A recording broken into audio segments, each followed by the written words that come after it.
Bonsoir à toutes et à tous et bienvenue sur l'épisode 123 du Dreamcast Show. Ça y est, le premier épisode de la saison 2025-26 où on va vraiment pouvoir parler, à proprement parler, de cette saison, de cette belle saison qui a commencé. On est là pour vous remonter un peu le moral, mettre un peu un sourire sur vos visages en ces temps froids, ces temps moroses. Et pour ce faire, quoi de mieux que de parler des petits rookies ? Des petits rookies, ils sont pas beaux ces rookies. On s'est dit que c'était un bon concept pour commencer la saison légèrement. Parler de cette cuvée qui est très chouette, dont on a un peu parlé avant la saison aussi. Et du coup, on va pouvoir avoir l'avis d'Azad sur, par exemple, Nico Gonzalez ou encore sur Derek Quinn. Et donc, rien que pour ça, ça va être génial. Donc voilà, j'espère que l'épisode vous plaira. Et on est parti tout de suite.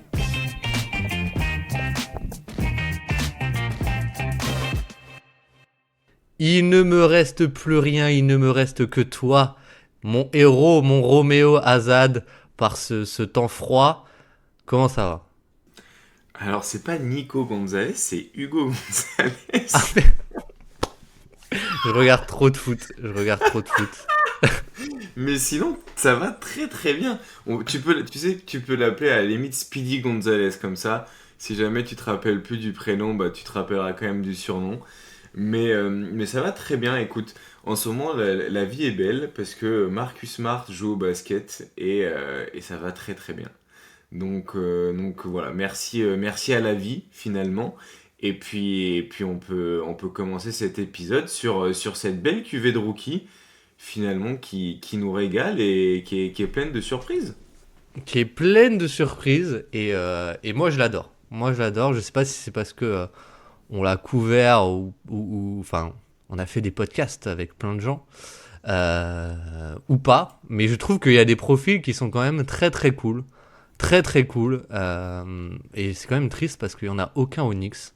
Enfin, si, il y a Mo Diawara, mais qui a joué la bagatelle de 20 minutes cette saison. Donc, c'est pas grand chose. Non, même moins. 5 minutes. Mais voilà. Est-ce que toi, il y en a que t'aimes. Enfin, est-ce que t'es agréablement surpris ? Qu'est-ce que tu penses au global déjà de la QV ? En fait, moi je regardais un petit peu, tu vois, je me prenais un peu de hauteur et je me suis dit, bon alors, moi j'ai l'impression qu'il y en a plein qui jouent et qui ont des rôles plus ou moins prépondérants dans leur équipe, mais je me suis dit, c'est peut-être juste une impression et tout, et du coup je suis allé regarder un petit peu les stats par minute. Déjà, il y en a plus de 10, non il y en a 10 qui jouent au moins 20 minutes par match. Est-ce que tu pourrais me les citer là comme ça de tête, les 10 rookies qui jouent déjà plus de 20 Oh, minutes par match?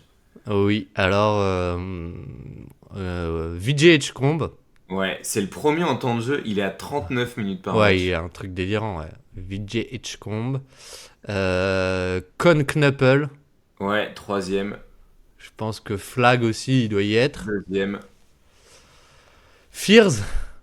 Fears est septième avec 25 minutes de Je suis temps de jeu bon, je par suis bon, match. je suis bon, je suis bon, je suis bon. Kalkbrenner. Kalbrenner est quatrième avec 27 minutes par match.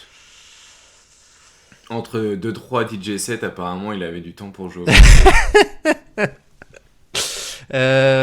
Qui est d'autre ? Il y a Cedric Coward.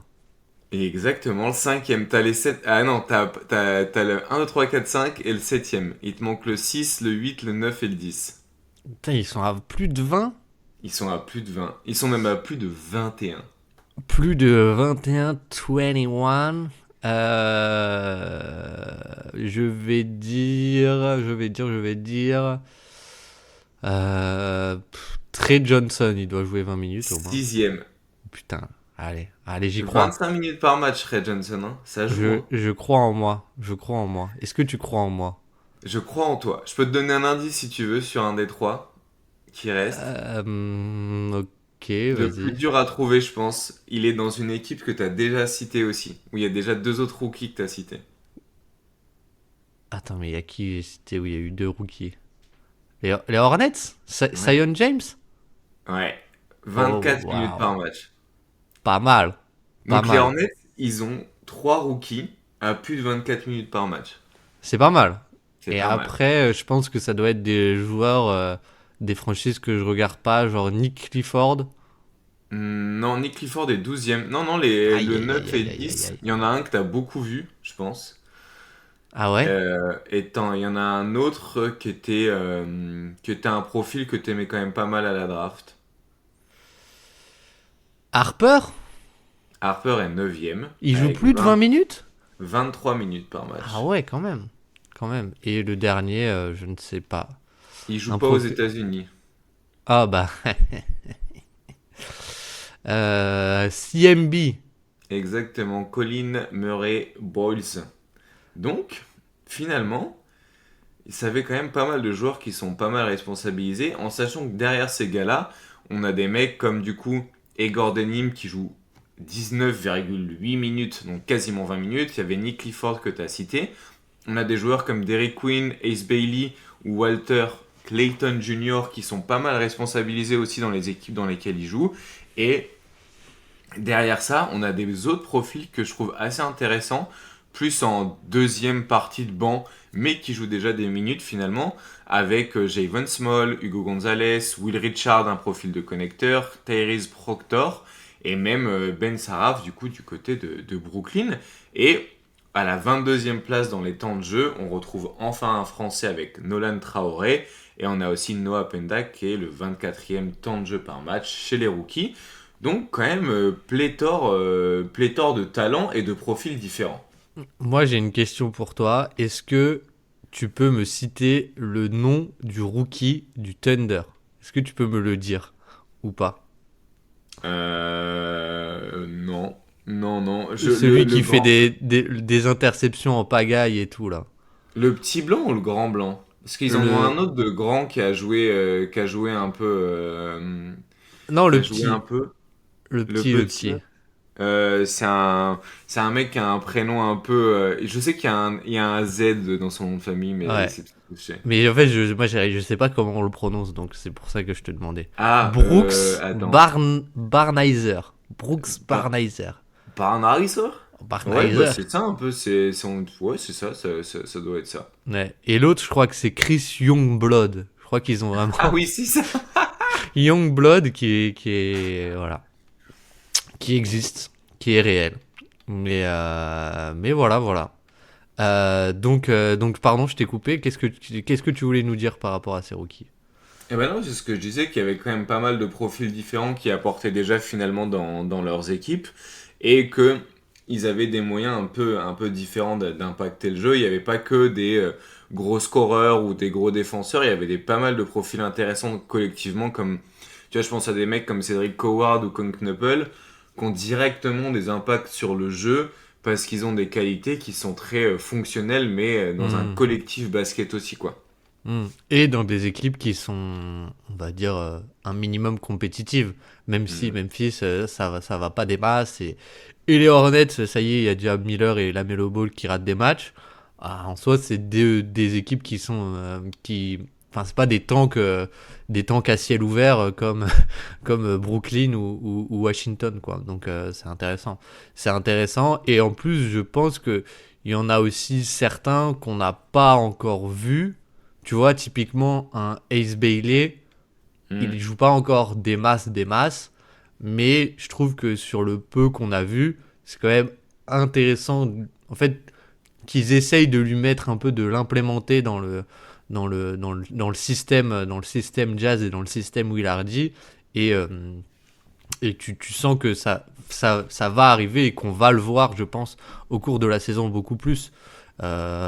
Donc il y a pas mal de joueurs encore qu'on n'a pas découvert que j'ai hâte de découvrir évidemment, tu vois, un Hansen Young ou Young Hansen, je sais jamais comment faut le dire. Je pense qu'on a tous hâte de le voir. Un Danny Wolf de Wall Street, il a pas encore beaucoup joué, mais on a aussi pas mal hâte de le voir. Quel Euh, au final, on voit beaucoup de choses. Même, tu vois, un Derrick Queen, on commence à peine à le voir parce que le début il a été bench et tout, etc., etc., quoi. Est-ce que tu veux commencer par Derek Quinn? Est-ce que tu veux nous parler un petit peu, autant de commencer notre premier épisode sur les rookies par Derek Quinn, qu'est-ce que tu Bah, peux nous dire sur son début de saison? moi, j'ai envie de te dire, toi, qu'est-ce que t'en as pensé? Parce que t'as peut-être encore plus vu les Pélicans que moi. Et qu'est-ce que t'as pensé du petit Derrick? Bah, moi déjà, j'ai été surpris de la défense. On m'avait Ouais. vendu un peu un plot, un peu un joueur aussi hors de forme. Et je trouve qu'il est ni l'un ni l'autre. Mm. Alors, c'est pas non plus défensivement, on n'atteint pas des choses. Enfin, c'est pas un protecteur de cercle d'élite, déjà parce que c'est pas un joueur qui est très grand. Mais je trouve que dans les moments où justement les Pelicans font du switch hall, parce qu'en fait ils ont pas forcément de bons défenseurs, ils ont surtout des mauvais défenseurs, bah lui tenait plutôt bien dans cette situation-là. Et en plus, je trouve que c'est un joueur qui lit bien le jeu et qui arrive pas mal à faire des petites actions de playmaker défensif finalement, à générer de la contre-attaque, à faire des interceptions ou à venir tout simplement parfois gêner les tirs et à pouvoir relancer très vite derrière. Et je trouve que c'est un bon moteur de transition et son rôle en défense, bah du coup, il est pas mal utile là-dessus. Après, il y a quand même un gros lot d'erreurs aussi sur ce que j'ai vu, mais j'ai plutôt bien aimé. Et en attaque, ce que je trouve hyper intéressant, bah, c'est que c'est un intérieur qui peut porter la balle et puis faire des passes remarquables, quoi. Mm. Donc je trouve qu'il y a quand même quelque chose d'assez intéressant dans son jeu, assez moderne. Et en plus, il y a un petit drive, enfin un certain drive même pour sa taille finalement. Et dans un meilleur spacing, ça pourrait être drôlement intéressant. Mais j'avoue que c'est la défense où j'ai été beaucoup moins estomaqué et déçu que prévu, quoi. Ouais, ouais. Bah, je pense que, tu vois, le côté main défensive il a vraiment, je trouve, c'est. Même sur ce début de saison, tu vois qu'il a vraiment de très très bonnes mains. C'est-à-dire que il va beaucoup intercepter le ballon, il va réussir à contrer, il a plutôt un timing pas mauvais. Mais moi, ce qui me bluffe, c'est sur les switches, ils le font switcher de temps en temps. Et je trouve que il est léger sur ses appuis, quoi. Il est Il a l'air vraiment beaucoup léger plus sur en ses forme appuis. qu'en NCAA, en vrai, non? Bah, j'ai l'impression, oui. J'ai l'impression. Ça a toujours été un joueur qui est assez mobile, etc., même pour sa taille, mais qui, je trouve, enfin, ce qui faisait peur, c'était de se dire, bon, c'était ok, ça passe à peine en NCAA, même s'il faisait pas beaucoup de switch. Qu'est-ce que ça va être au NBA, quoi? Et en fait, Ouais. bah, je trouve que c'est pas mal du tout.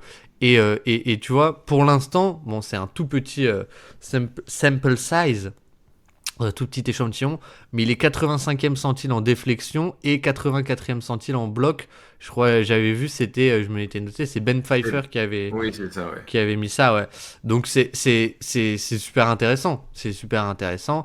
Et limite, ouais, pour l'instant, c'est l'attaque où je trouve que son utilisation, tu t'as vu que tu pouvais faire plus sur les derniers matchs. Mhm. C'est-à-dire que tu as vu que tu pouvais l'utiliser en hub et vraiment que c'était un bon passeur, même si je pense que c'est un joueur qui est score first avant tout. Mais je trouve que tu vois, sur les premiers matchs, il était beaucoup utilisé en rollman simplement ou parfois dans le dunker spot, etc. Et ça, je trouvais ça un peu dommage. Mais ce que je trouve intéressant, c'est que tu as déjà, moi, ce que j'aimais bien avec lui, le côté drive et le côté c'est un provocateur de lancer franc assez dingue. Mhm. Là, il est même pas à jour avec le match d'hier, mais il est à plus de 15 de shooting foul percentage et je crois que hier il a fait un gros match là-dessus. Donc, euh, donc ouais, au final, je suis plutôt, je suis un peu triste qu'il soit tombé au Pélican. Je suis un peu triste Mhm. qu'il soit tombé dans une équipe où il y a déjà Zion parce que pour moi les profils se marchent un peu dessus. Mais je suis plutôt agréablement surpris de son début de saison à lui personnel, quoi.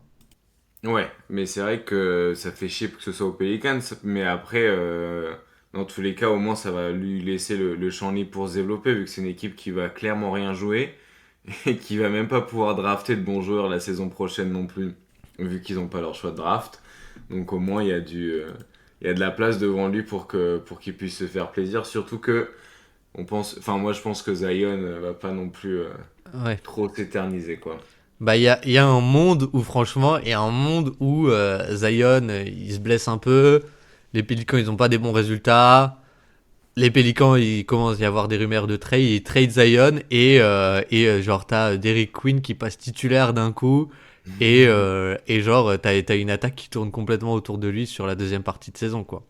Bah déjà, Mais, hier, contre les Mavericks, c'est 26 minutes de temps de jeu, quoi. ouais. Et il y a aussi le dernier carton contre les Hornets. Ouais. Le dernier carton contre les Hornets, quel plaisir ça a été de le voir, franchement. Mais ça tombe bien. Les Pélicans ne vont pas drafter de jeunes avec leur pic de draft, mais ça tombe bien puisqu'ils ont pas mal de jeunes. Ils ont drafté notamment Mika Pivi au deuxième tour, mais ils ont surtout drafté Jeremiah Fears. Et alors, Jeremiah Fears, je suis un peu curieux de t'entendre sur lui. Si ça te va, on passe à lui. Qu'est-ce que t'as Ouais. pensé de l'ami qui n'a peur de rien? Alors, j'ai vu beaucoup de bonnes réflexions passer sur lui, sur les différents réseaux sociaux liés au basket. Uhum. Et c'est vrai que il y a une bonne capacité finalement parfois à genre se projeter vers le cercle, à bien utiliser les espaces. Et je trouve qu'il est aussi assez doué pour parfois faire un petit peu justement l'organisation et pouvoir appeler les pick and roll ou pouvoir tout simplement genre un petit peu varier entre scoring, passing et aussi tout simplement pouvoir jouer un peu off-ball. Après, je trouve qu'il tente quand même beaucoup de choses très compliquées, notamment sur ses finitions. Et bon, bah, pour l'instant, genre, ça a l'air de pas trop mal se passer parce que je sais pas s'il est en surchauffe de sa réussite, mais entre guillemets, j'ai l'impression que ça finit plutôt bien les actions qu'il tente. Mais j'ai l'impression que c'est quand même souvent des approches très compliquées sur lesquelles il se projette. Et j'ai du mal à voir ça, entre guillemets, fonctionner sur le long terme et sur un long échantillon. Mais il a une capacité finalement de décalage qui est quand même vraiment intéressante. Et je Hmm. trouve ça cool qu'il le fasse parfois jouer comme porteur de balle primaire ou parfois comme porteur de balle secondaire. Mais le decision making dans tout ça me questionne un peu quand même. Ouais. Bah, moi, c'est un joueur sur lequel je trouve j'ai jamais. Enfin, il est très dur à évaluer, je trouve, même depuis sa draft. C'est-à-dire que je comprends le côté être très haut sur lui, parce que, bah, comme tu as dit, je pense la capacité, tu vois, à créer des décalages, vraiment ne serait-ce que c'est un joueur qui sait déjà très bien snake le pick and roll, tu vois. Il sait déjà très bien mettre son défenseur dans son dos ou des choses comme ça. Et t'as des flashs à la finition où tu te dis waouh, c'est impressionnant, le toucher de balle il est là, etc.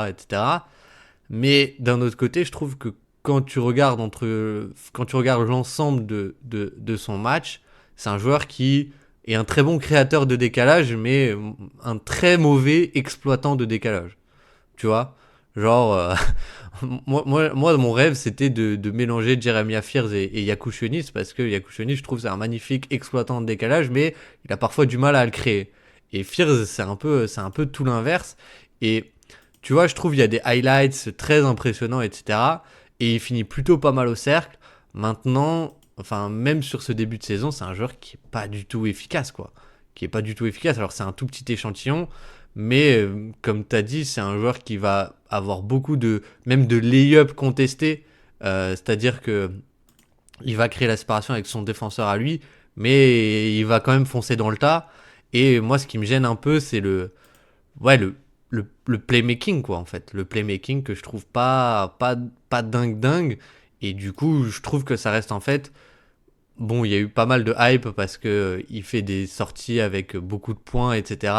Mais finalement, ça reste quand même un produit très brut, encore avec pas mal de déchets, quoi, je trouve. Oui, c'est un peu l'idée. Je trouve que c'est. Il y a des il y a des moments de flash qui sont très impressionnants, genre flash de potentiel star. Mais c'est parce qu'il fait des choses très compliquées, quoi. Du coup, quand ça marche, c'est C'est très waouh. stylé. Ouais. Et le problème, c'est que ce qu'on voit passer sur Twitter, c'est plutôt les trucs qui marchent. C'est les trucs qui marchent pas, ils sont plutôt dans les lowlights que tu vois que si tu regardes les matchs, quoi. Donc, ouais. Mais il y a quand même des bonnes choses et je m'attendais à pire.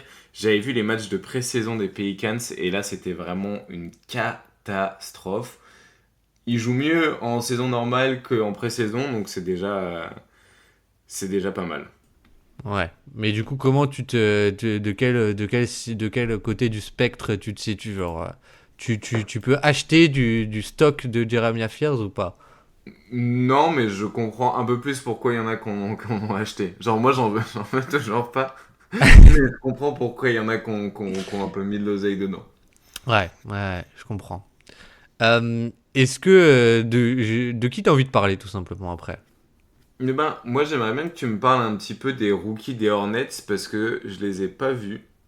J'ai vu quelques passages un petit peu de Knuckle et j'ai vu quelques passages de Hornets, mais c'était assez léger. Et quand je regarde les stats de Knuckle ou même de Kyle Brenner qui a 4 blocs percentage, 4% de block percentage et 2% de steal percentage, je me dis mais que se passe-t-il en Caroline du Nord ou en Caroline du Sud d'ailleurs? Caroline du Sud ou Caroline du Nord, Charlotte? Caroline du Nord? Du Sud? Caroline du Nord ou Caroline Caroline du du... Sud. Caroline du Sud. Caroline du Sud? Ouais. T'as vérifié ou là on... Ah non, Caroline du Nord. Ah ouais? Ah bah comme quoi, on est vraiment Comme des quoi, pipes. mais, et on Des en apprend tous pipasses. les jours en s'amusant. Mais du coup, qu'est-ce que tu peux nous dire un peu sur les rookies de Charlotte? Bah déjà, ce que je trouve très très cool, c'est, tu vois, moi qui ça me faisait un peu peur. Pas pour Kalkbrenner, parce que Kalkbrenner, en vrai, c'est un rookie, je pense qu'il l'avait ciblé, il savait qu'il allait tomber à peu près en... il est drafté quoi, début du second tour, si je dis pas de bêtises. Je sais même pas, moi. Tu sais, Mais les places. attends, hop. Mais il est. Enfin bon, bref. En gros, c'est un joueur qui.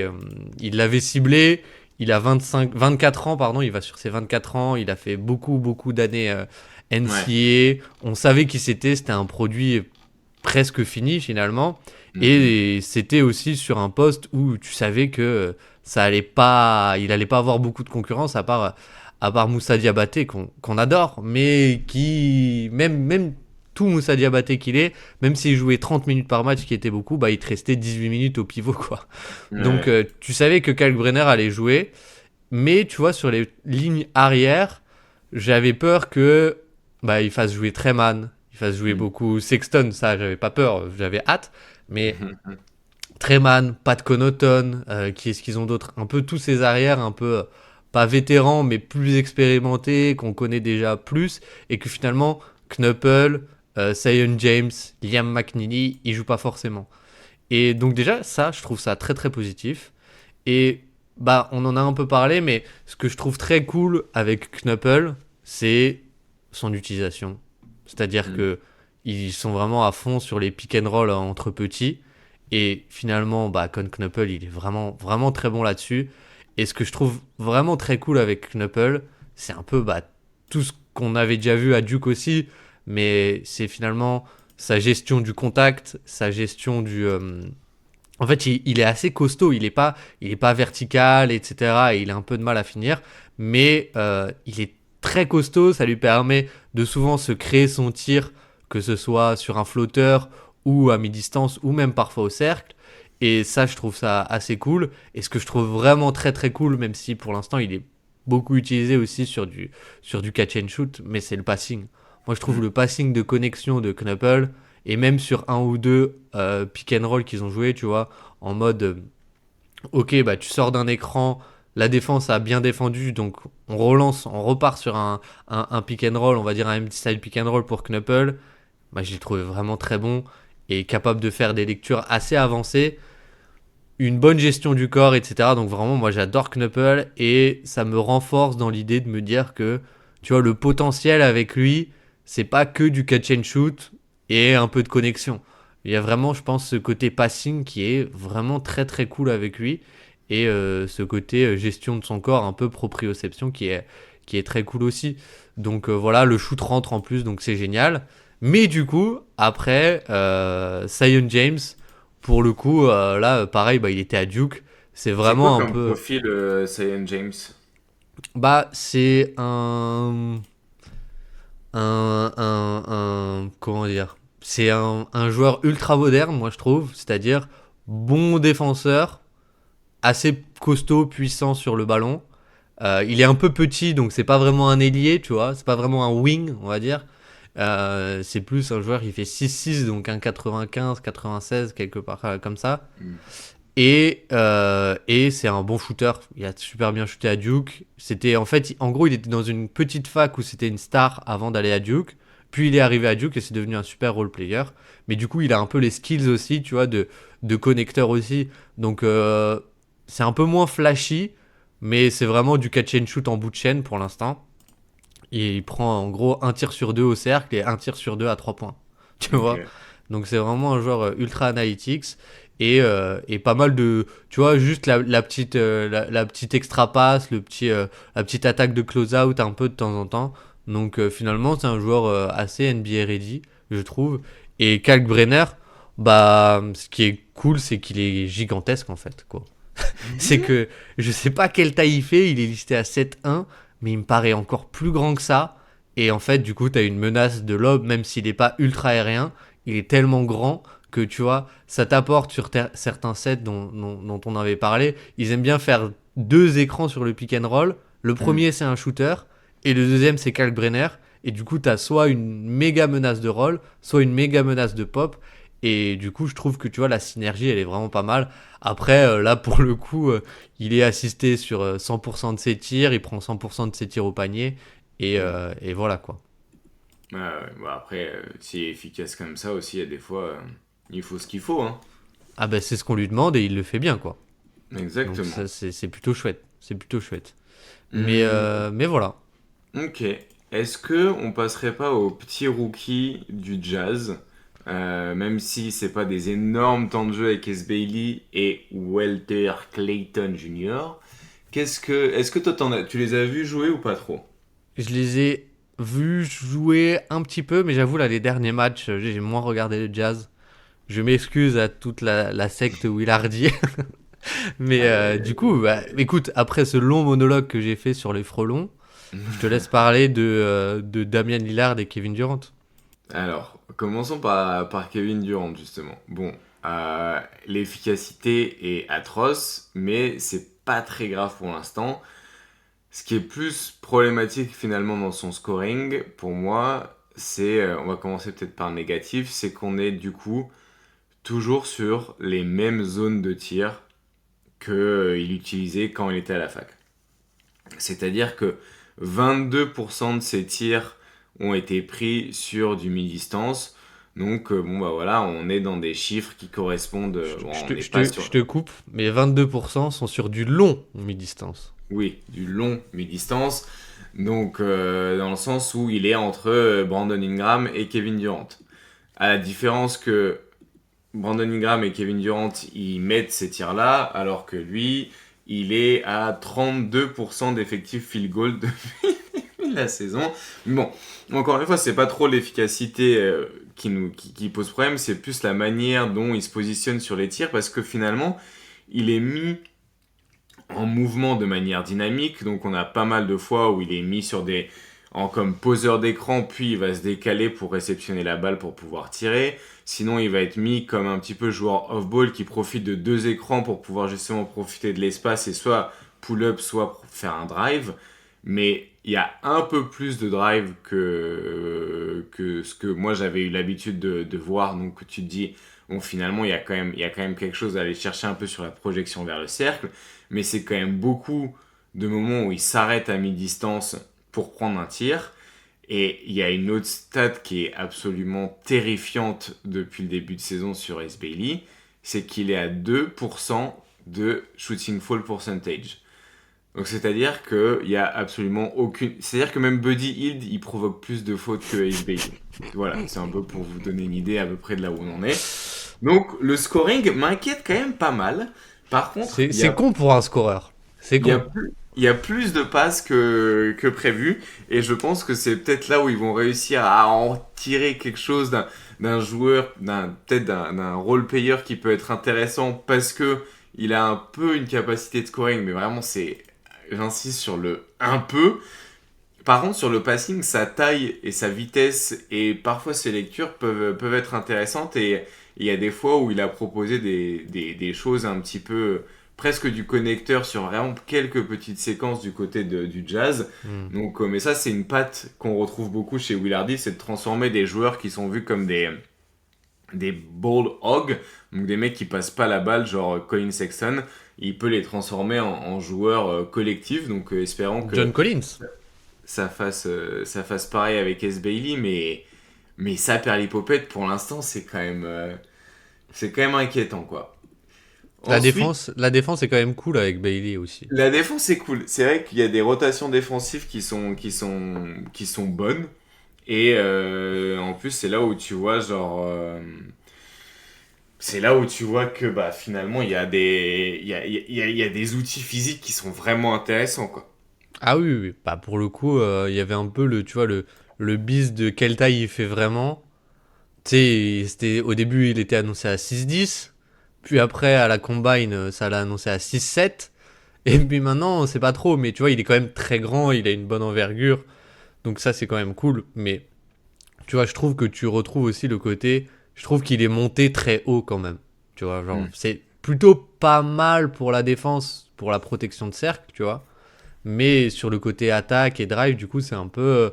Parfois, c'est un peu gênant, je trouve.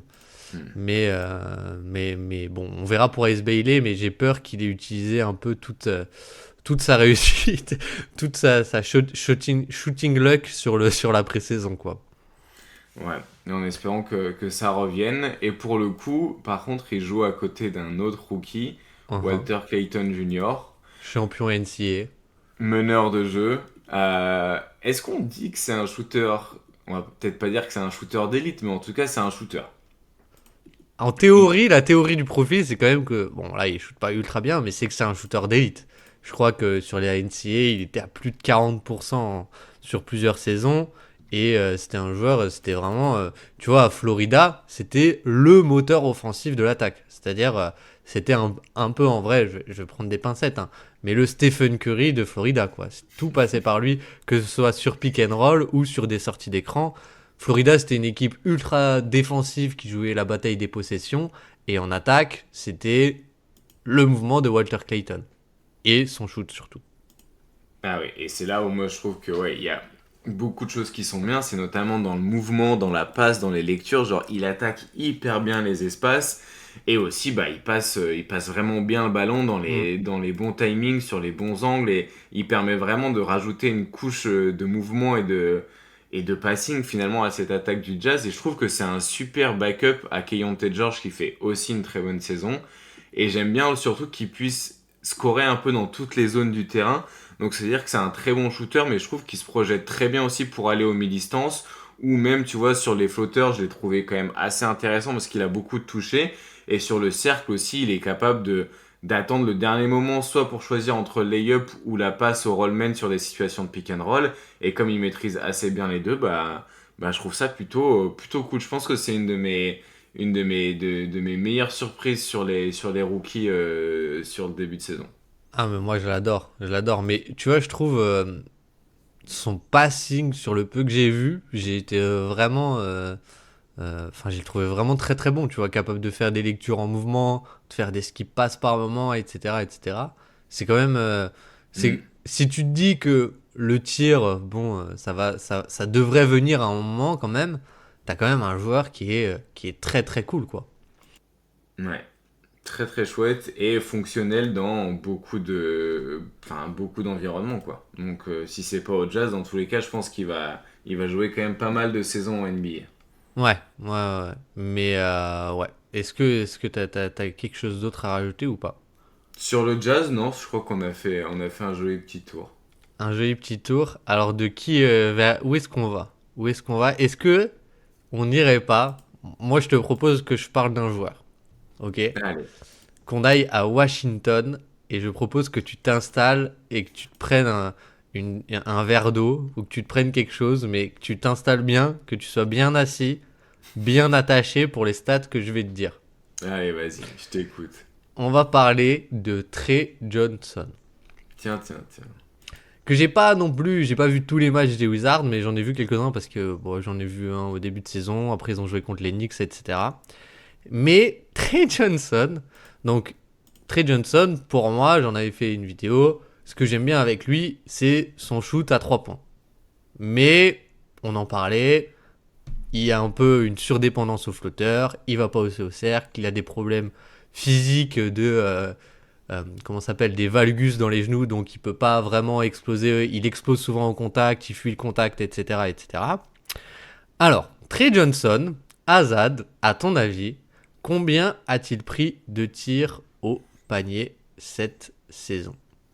Il a pris combien de tirs au total? Euh, Combien de tirs? Il a pris 77 tirs au total. Je vais dire qu'il a pris, allez, 10 tirs au cercle. Il a pris 3 tirs au cercle et il a provoqué 2 fautes. 2 lancers francs. Non, 2 fautes. Et il en a réussi 0 sur 3. Donc, Trey Johnson, il est à 8 matchs NBA et il n'a pas mis un tir au panier. et, et ce qui est génial, c'est que du coup, il fait quand même le double de Ace Bailey en shooting fall pourcentage puisqu'il est à 5%. 5,2%.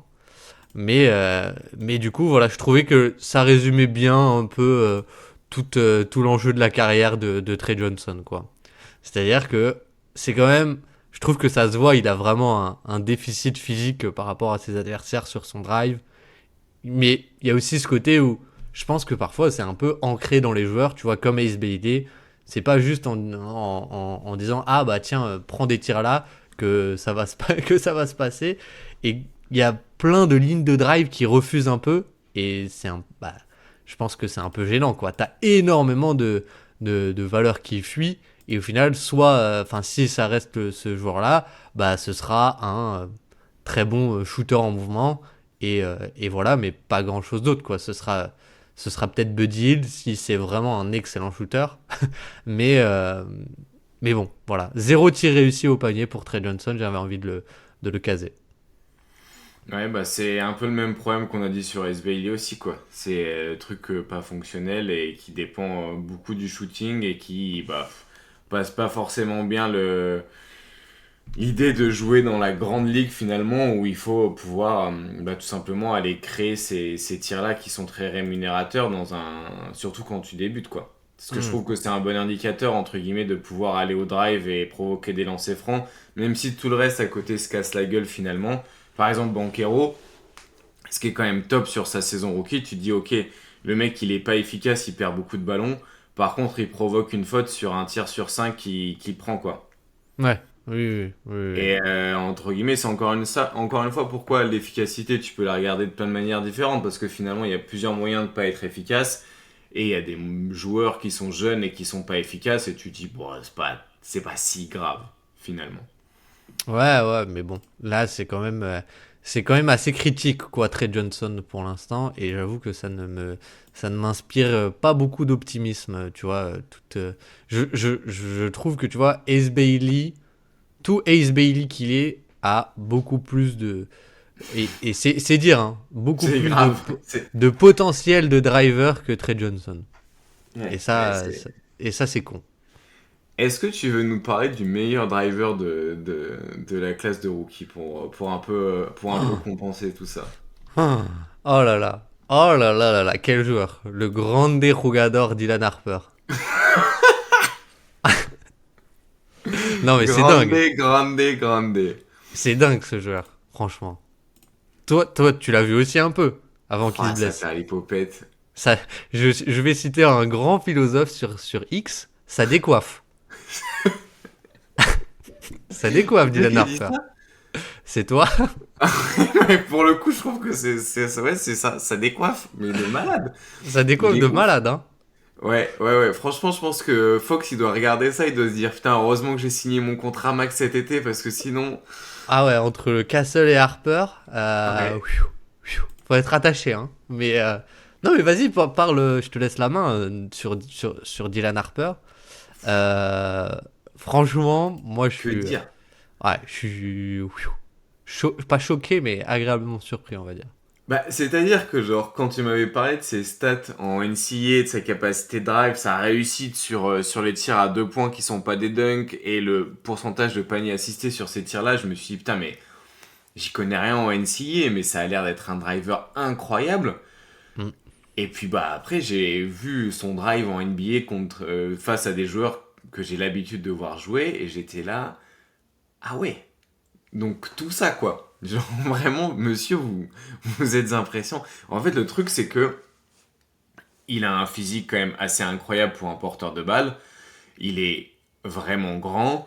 Il a une envergure qui est très De bonne. malade, ouais. Franchement, c'est ça qui est ouf. C'est moi, ce qui me choque, enfin, pas à chaque fois, mais parfois, c'est que tu te dis, ah là, il a pas forcément un méga angle, ça va être compliqué. Et en fait, il a une envergure de ouf, quoi. T'as vraiment le côté gogo gadget au bras. Et puis, je finis tranquille, en fait. Ouais, et t'as le truc aussi. Déjà, il est gaucher, donc je pense que bah, il crée peut-être plus d'un style de drive que les gens ont moins l'habitude de défendre. Mais aussi, il a un peu ce truc-là physiquement il est capable de bouger une fois qu'il est en l'air sur ses dribbles et ses drives. Il peut prendre, enfin, son corps peut aller dans un sens et puis dans l'autre assez rapidement. Il a une super vitesse. Donc en fait, la vitesse qu'il a relatif à son envergure, elle est encore plus impressionnante parce qu'il crée encore plus de décalage. Et bah, il passe bien la balle, quoi. Il passe bien la balle avec les deux mains. Et du coup, bah, forcément, la main droite passe un peu moins bien la balle que la main gauche. Mais il y a quand même de très bons trucs. Et moi, c'est marrant, tu vois, parce que je me rappelle quand on fait l'épisode sur lui et que tu m'en parles, je me dis, mais bon, à quel point ça peut pas être lui le first pick, tu vois. Ouais, ouais. Et ok, moi j'ai presque pas vu Dallas pour l'instant, donc je sais pas du tout ce que ça vaut Cooper Flag, et je pense que l'environnement est pas du tout le même, et c'est un joueur qui demande peut-être, qui est plus polyvalent, donc ça saute moins aux yeux la qualité.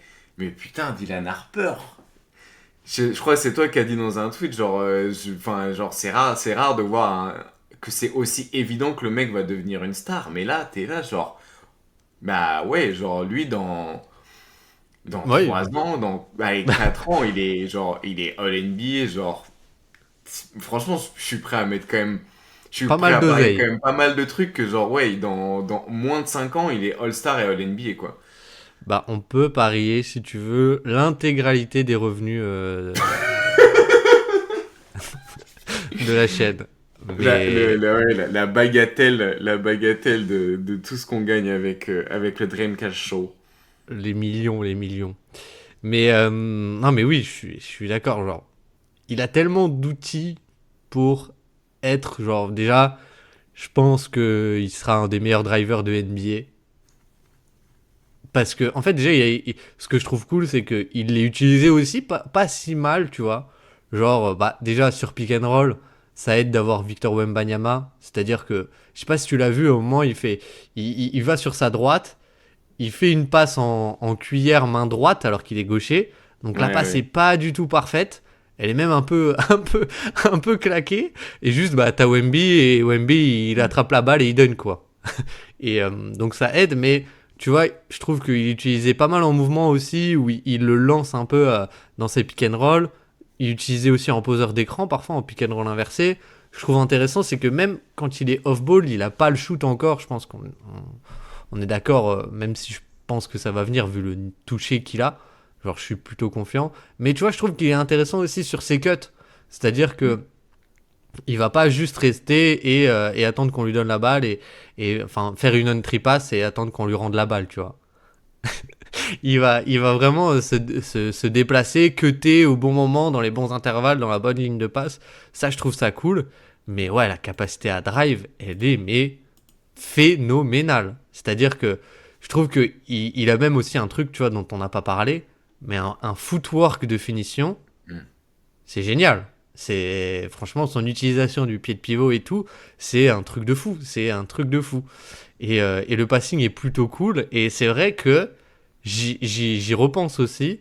Je pense j'ai deux biais qui s'entrechoquent. C'est-à-dire que avant la draft, bah t'as le truc de Cooper Flag faisait une saison à la production qui était historique et il avait un contexte parfait à Duke où c'était une putain d'équipe de ouf qui aurait dû être championne, etc.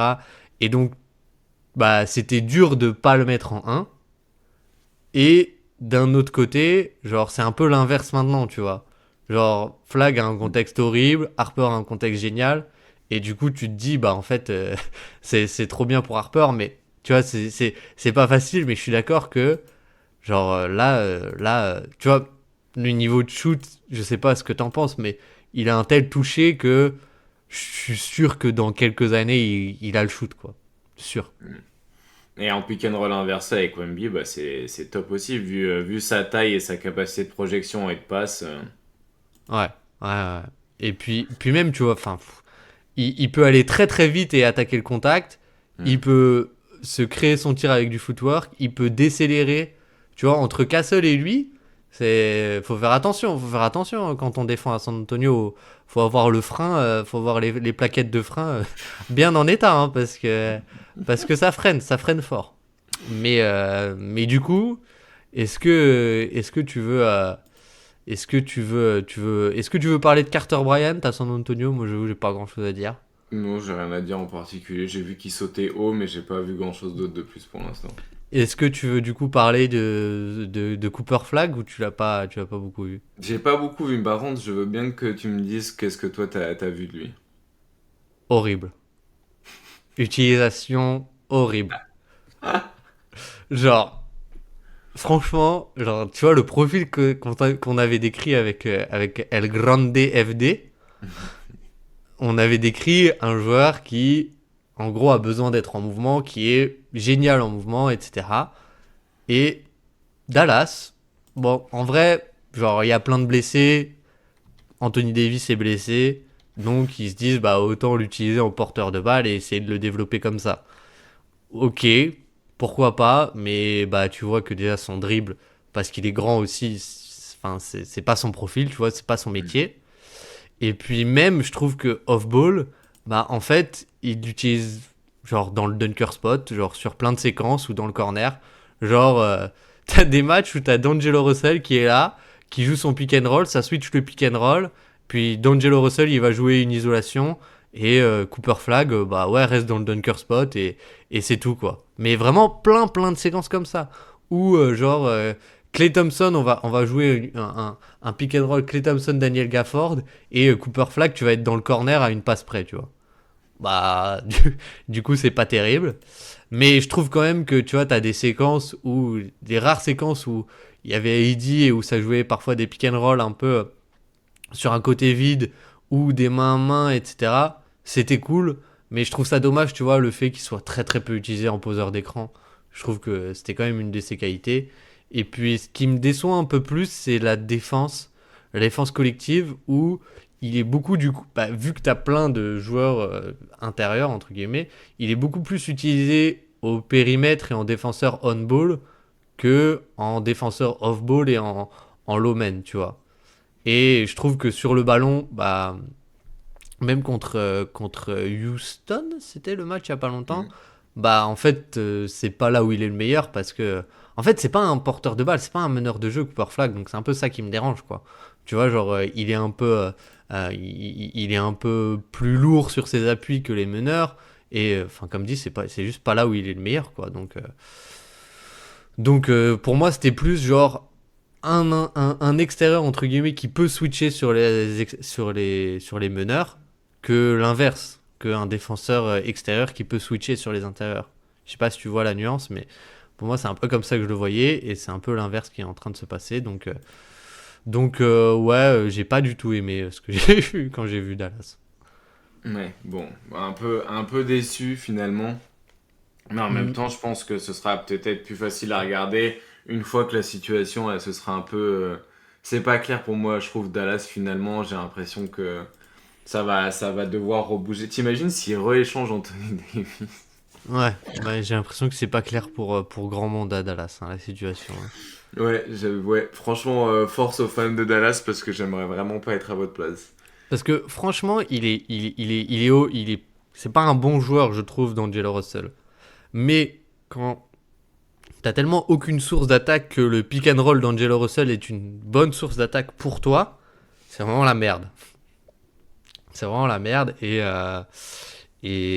ouais. Mais bon, après, d'un autre côté, tu vois, je comprends le truc de, bah, un peu comme il l'avait fait avec Yanis. à Milwaukee, genre on lui met full responsabilité en porteur de balle et comme ça va le faire progresser sur son handle, etc., tu vois. Mais du coup, en l'état, sur sa saison rookie, je trouve que c'est pas. T'as un rendu qui est juste pas très rentable, quoi. Enfin, pas valuable, quoi. Voilà. Et Euh, ensuite, je pense qu'il y en a trois dont on n'a pas parlé qui peuvent être intéressants. Le problème, c'est que j'ai pas vu jouer Toronto, donc CMB pour l'instant, j'ai pas grand chose à dire. ouais, fait chier, ouais, ouais. Mais Ouais. parce que Toronto, pas trop envie de regarder. Et genre, j'ai pas envie de faire une lecture de statistiques d'un joueur que j'ai pas à regarder parce que je trouve que ça a aucun intérêt. On peut peut-être parler de VJ Edgecombe, Du rookie de l'année. que, que j'ai vu, moi, commencer du coup sa carrière NBA contre Boston. Et qui a littéralement, genre, mis le feu à la ville de Boston. Bah Un vas-y, jour. vas-y, parlons je pense, le Roy actuel, Vijay Hmm, Edgecombe, le joueur ouais, ouais, je pense que préféré. c'est Derrick Queen, le vrai Roy, ou Dylan Harper, mais parlons du Roy, du Roy classique finalement. Voilà, exactement. Qu'est-ce que t'en as pensé comment il s'appelle, Valdez Drexler Edgecombe Junior. Eh ben, plutôt VJ de Dragster, H-Comb, non?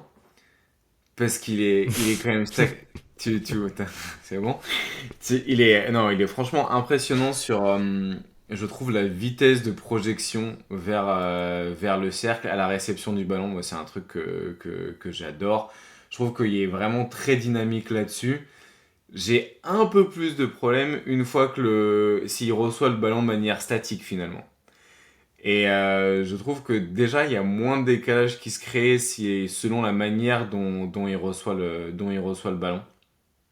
J'ai été surpris du volume de tir qu'il prend. Alors vraiment, moi je m'attendais pas du tout à ça, mais le volume de tir à 3 points. Genre, on a un joueur qui, bah là, par 100 possessions, prend 7 3 points par match. Bah, c'est pas un régime de tir énorme, mais genre, moi j'avais pas du tout ça en tête. Pour moi, c'était un Mm. joueur justement à qui il manquait un peu le tir pour pouvoir justement profiter pleinement de sa vitesse. Et là, depuis le début de saison, il est à 44% à 3 points sur du coup 6 tentatives par match. Je suis là, genre, mais que se passe-t-il? Mm. Que se passe-t-il? Est-ce que c'est quelque chose qui va rester tout du long? Je ne sais pas. Mais pour l'instant, ouais, c'est la capacité de projection sur l'avant à certains moments qui est vraiment hyper impressionnant. Et le passing aussi. Je ne m'attendais pas à avoir un tel. Pas que le passing soit d'un niveau excellent, mais je trouve que le volume relatif à parfois la décision qu'il doit prendre entre un tir et une passe est quand même plutôt bien orienté vers la passe. Et pour un rookie, je trouve que c'est quand même plutôt bon signe. Mm. Mm. Ouais, bah, tu vois, il y a un truc qui est assez parlant, c'est juste les joueurs qui ont le plus de touches par match. Ouais. Alors, je regarde sur ce début de saison. En premier, j'ai Tyrese Maxey, mais c'est logique, il joue 42 minutes par match, donc forcément, il touche beaucoup de fois la balle vu qu'il joue 5 minutes de plus que tout le monde. Ensuite, on a Luka Doncic. Bon, pas surprenant. Kate Cunningham. Bon, pas surprenant. Josh Giddey. Ok, Josh Giddey, mais en vrai, bon, faudrait se poser sur Chicago, mais bon, ok. Jalen Bronson. Ok, pas surprenant. Nikola Jokic. Ok, pas surprenant. Austin Reeves. Bon, bah, il n'y a pas eu Luka Doncic pendant 3-4 matchs, donc en soi, pas surprenant. Keyonte George, un peu plus surprenant. Lamelo Ball et Vijay Edgecombe. Et Vijay Edgecombe est là. Vijay Edgecombe est genre le 10e joueur qui a le plus de touches par match en NBA cette saison. Et c'est quand même ultra surprenant, quoi. C'est quand même ultra surprenant. Mais je suis d'accord que pour moi, c'est un peu ça le truc avec lui. C'est sa vraie limite pour moi, c'est son handle, quoi. C'est son handle parce que et la défense aussi. La défense, je trouve que notamment dans son placement avant un écran ou la navigation d'écran, il est pas bon du tout et souvent il se fait éliminer très très facilement. Sur de l'isolation, peut-être pas, peut-être un peu moins, mais tu vois sur le côté Le côté, par exemple, essayer de se placer en ice ou essayer de suranticiper l'écran, souvent, il le fait beaucoup trop tôt et un peu grossièrement. Et du coup, juste le joueur, il rejette l'écran, il attaque l'espace et ça casse un peu ta défense, quoi.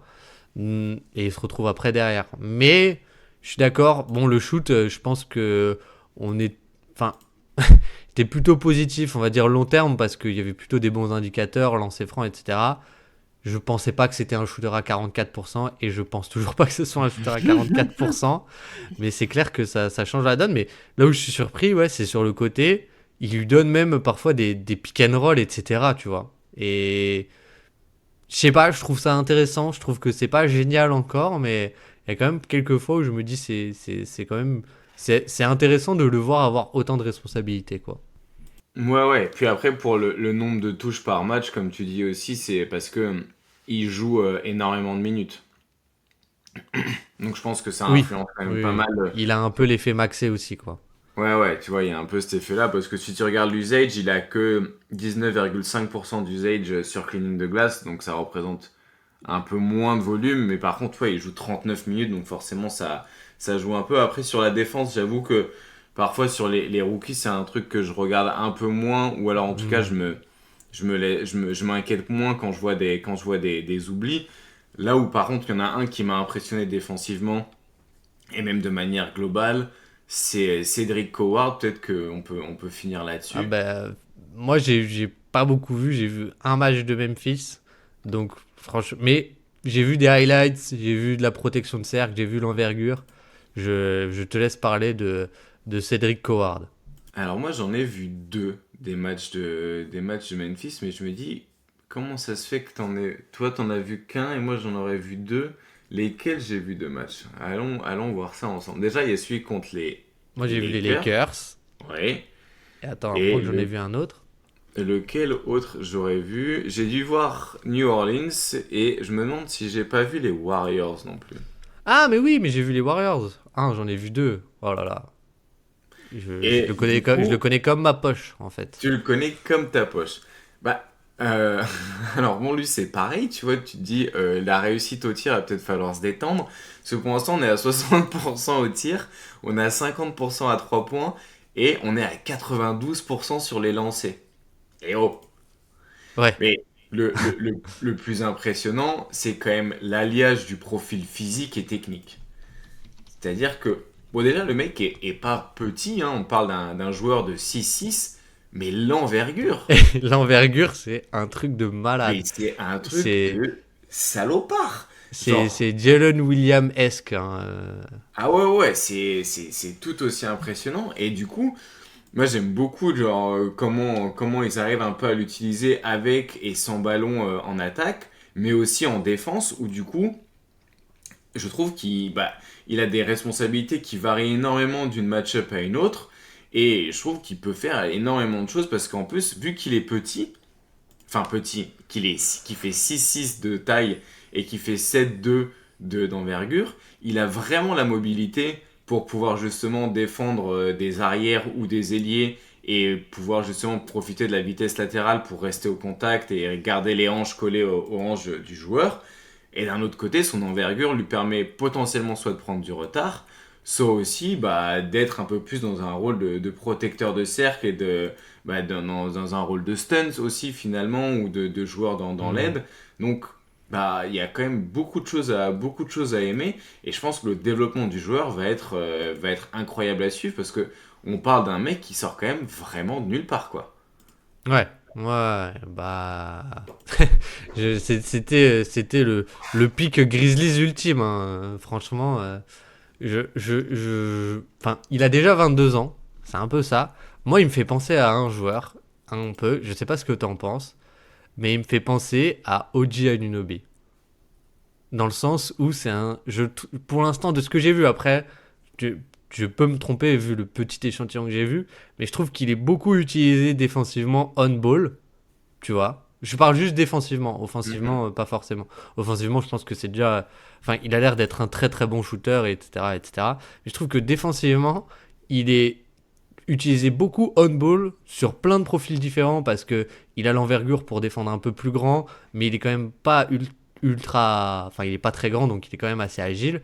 Et en un sens, son petit défaut, léger défaut, c'est que limite parfois, il est un peu trop puissant et un peu trop ancré au sol, tu vois, et pas ultra léger sur ses pieds comme, Mm. je sais pas moi, Michael Bridges ou Jaden McDaniels, tu vois. Mm. C'est plus un peu ce profil-là, mais c'est assez impressionnant. Enfin, c'est quand même pas mal, quoi. C'est quand même pas mal. Et du coup, qu'est-ce que t'en as pensé, toi, en attaque de son utilisation? Est-ce que c'est que un shooter pour l'instant? Ou est-ce que t'as l'impression qu'il y a potentiellement plus? Non, au contraire, c'est ça qui est intéressant, c'est je pense qu'il peut être un Mhm. porteur de balle secondaire. Ok. Et il est à l'aise avec un ballon dans les mains. C'est là où moi j'ai été le plus surpris. C'est quand j'ai vu son profil physique, je me suis dit, ah, ça perd l'hypopète, lui, il va être un peu embourbé une fois qu'il va avoir un ballon dans les mains. Et bah non, hein. Pas Non, trop. non, c'est un joueur qui est vraiment fonctionnel là-dessus. Je pense que le passing pour l'instant est encore un peu rustre à certains moments, mais dans le comportement off-ball et puis même dans la prise de décision en fait. Tu vois, c'est ces joueurs-là aussi qui prennent des décisions rapidement et qui évitent justement qu'il y ait trop de déchets et qui cassent le jeu de l'attaque. Et bah, c'est beaucoup de. Tu vois, tout ce qu'on dit depuis tout à l'heure, je trouve que ça correspond beaucoup à des qualités d'un role player vraiment d'élite potentiellement dans le futur, quoi. Ouais. Ouais, ouais. Et limite, j'ai envie de te dire, pas que dans le futur, quoi. Oui. Et c'est presque con. Enfin, c'est même très très con, mais tu te dis, c'était limite le profil parfait dans l'équipe qu'ils avaient l'an dernier, tu vois, avec Desmond Bain.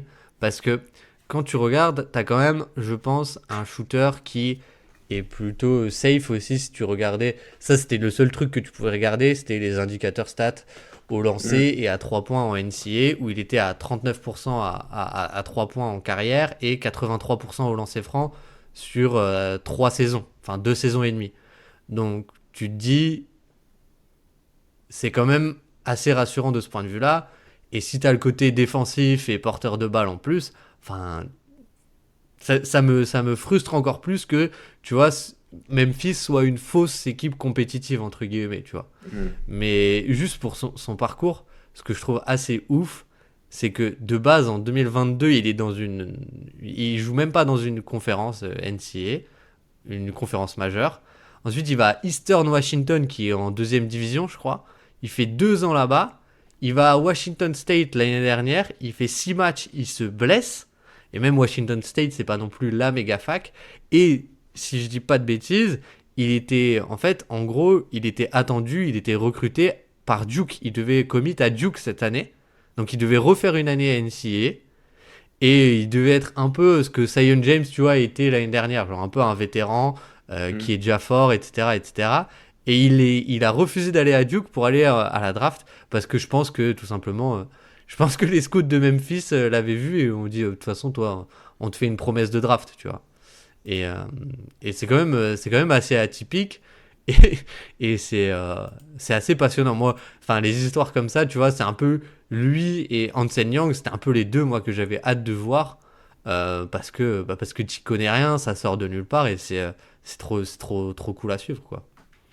Ouais, bah ça va être une chouette expérience à suivre en vrai sur son développement parce que je pense que ça peut ouvrir aussi pas mal de trucs et des idées sur la draft, potentiellement d'aller chercher ailleurs, quoi. Et Mm. d'ouvrir encore plus les horizons des équipes. Donc ça peut être plutôt une bonne chose. Après, ouais, Memphis, faussement compétitif, moi je les trouve drôlement tristes, surtout. Ouais. Moi, la deadline de l'an dernier m'a enlevé mon affect pour eux. Ouais. Mais cette année, je les trouve vraiment pas. Bon, ils ont plein de blessés, donc ça aide pas, mais tu vois, sur le début de saison, t'es quand même à -7 de net rating, quoi. Oui, puis tu sais pas où ils vont. Moi, tu vois, je trouve l'idée d'avoir d'avoir Isalo qui fait des rotations beaucoup plus courtes pour avoir un jeu plus intense. Je trouve que ça correspond beaucoup à qui pourrait être intéressant chez eux parce qu'ils ont beaucoup de joueurs de cette manière-là. Hmm. avec une approche très dynamique. Le problème, c'est que si ça fit pas avec les joueurs et que tu fais pas passer ton message, bah ça rompt ce qui est en train de se passer. Puis moi, un autre truc qui me pose problème, c'est un des joueurs qui a le plus grossi son usage de la saison dernière à cette saison, c'est Kentavious Caldwell Pope. Donc ça vous dit Et, un peu l'état de la franchise de Memphis qui a besoin de faire passer KCP qui a 32 ans à genre 20% d'usage. C'est dire le niveau de création offensive avec lequel ils sont laissés quoi. et spoiler, il y a pas eu l'ose d'efficacité avec. Hein. Ah bah non, non, puis c'est surtout genre c'est quand même hyper limité ce qu'il peut proposer quoi. Je Ouais. pense que ce qui est marrant quand même, c'est du coup de voir à certains moments des Cantavius Caldwell Pope là, qui fait des espèces de petites skip passes ou des petites mots adaptés, t'as des petits moments de création. Genre il a 4 passes décisives par match KCP. Tu te dis ouais mais c'est quoi ce truc? Comment ça lui peut passer le ballon? Et c'est vrai que entre guillemets c'est une utilisation assez moderne de ce joueur là, mais c'est pas vraiment ce que t'as envie de faire quoi. Ah ouais, ouais, ouais. Ouais. Je suis d'accord. Et puis, Donc bon, enfin, à moi, ce qui voir où me. ça va aller, Encore, tu vois, mais le côté offensif, je m'y attendais un peu la chute offensive parce que bah, tu perds Desmond Bain, c'est quand même une énorme perte, tu vois, je pense, offensivement. Déjà, dans une équipe où le spacing c'était compliqué, mais défensivement, ils sont 25e défense. Ils sont 25e défense. Et, euh, et bon, et ils encaissent beaucoup de 3 points, donc ça c'est logique. Mais tu vois, c'est une des équipes qui défend le moins bien le cercle sur le début de saison. Alors il n'y a pas Zakidi, et donc je pense que ça joue aussi. Mais ouais, je trouve que tout est triste en fait à Memphis, et à part notre ami Cédric Howard. Mais je crois qu'on n'a pas fini Azad. Je crois qu'on n'a pas fini. Alors pourquoi est-ce qu'on n'a pas fini? Tout simplement parce que t'es bien obligé de nous parler de ah, Speedy. De no Speedy. Speedy Gonzalez. Speedy Gonzalez. Alors, je te De, parle de Speedy Gonzalez. Du coup, the Franchise. franchise. Hugo Gonzalez. Alors, en vrai, je trouve que c'est un bon résumé de la saison de Boston. C'est que quand tu commences à avoir comme bonne surprise un joueur qui marque 3 points par match, c'est que the state of the franchise is depressing. Nevertheless, notre Nevertheless, petit... Cam Boozer is coming. Voilà, exactement. Ah non, pas lui. Ah non, vraiment pas lui. Par contre, genre, Ah ouais, carrément, carrément. Maintenant, ça y est, tu le détestes déjà alors que t'as vu qu'un match de lui, quoi. Ah oui, non, non, mais j'ai eu l'idée, j'ai eu la vision, et c'est pas une vision que j'ai envie d'avoir.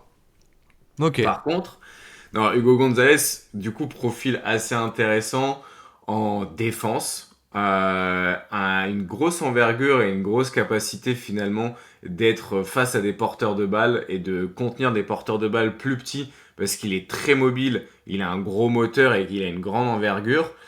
Par contre, déjà off-ball, il fait un peu plus des choses risquées quand même. C'est un joueur qui aime beaucoup faire des paris défensifs et tenter des choses qui sont parfois qui peuvent se transformer en faute ou juste en trou d'air défensif.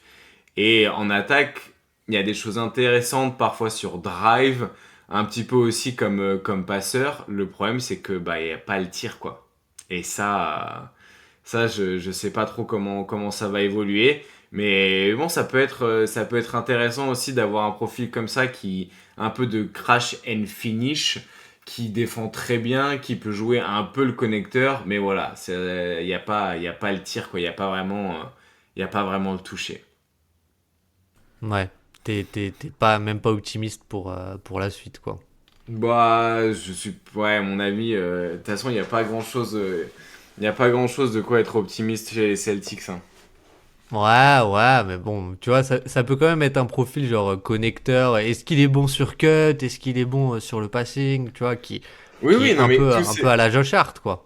ouais, ouais, mais le problème, c'est que c'est... Josh Hart, il y a quand même, je trouve, peut-être un peu plus rapide et aussi un peu plus... Après, un peu plus costaud. En même temps, là, il a que 19 ans, le loulou, donc c'est normal qu'il y ait Ouais. besoin de se développer aussi. Mais le tir est tellement pas là bon, je me demande à quel point ça va pouvoir survivre en NBA si t'as à ce point pas de tir. Par contre, ouais, ballon en main, c'est quand même un joueur qui dribble plutôt bien et qui sait bien se servir de son corps.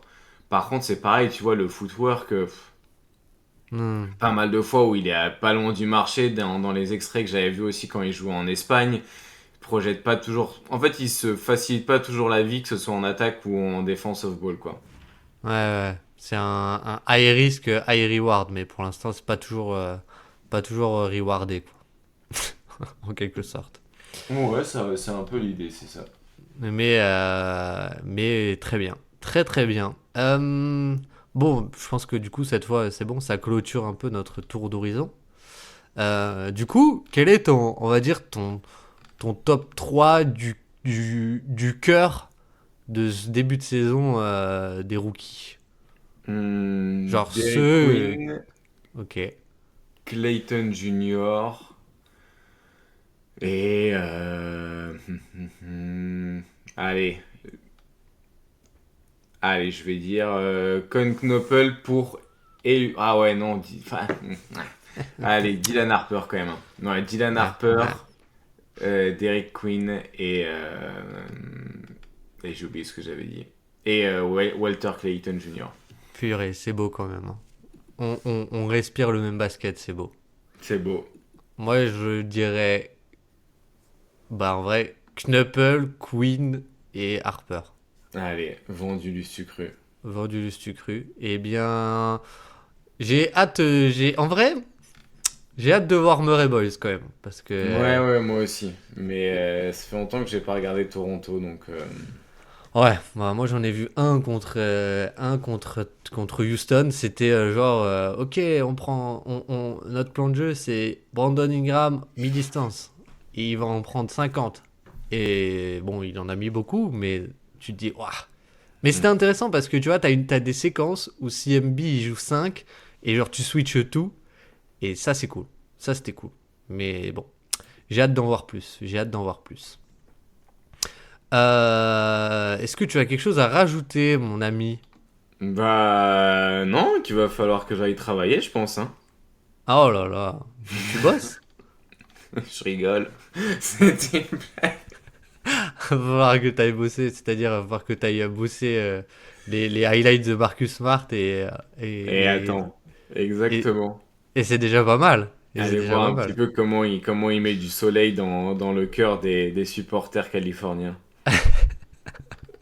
Ouais. Bon, et ben en tout cas, merci à tout le monde de nous avoir écoutés. Ouais, C'est déjà pas mal. c'est C'est déjà pas déjà, mal. c'est déjà beaucoup. C'est déjà beaucoup.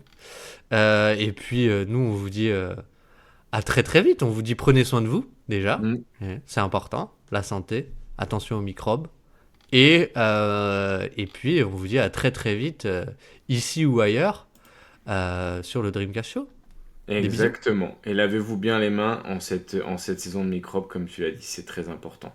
Exactement. Et le rhum, ça désinfecte, si jamais. Et le rhum, la chartreuse aussi. Si jamais vous êtes un peu malade, petite tisane avec gingembre, miel, Oui, citron exactement. et un fond de chartreuse jaune. Et là, vous m'en direz des nouvelles. Et là, je vous assure qu'en 24 heures, vous êtes sorti du lit. Exactement, vous êtes sur le dance floor. Bon, allez, à très vite. Ciao, ciao. Ciao!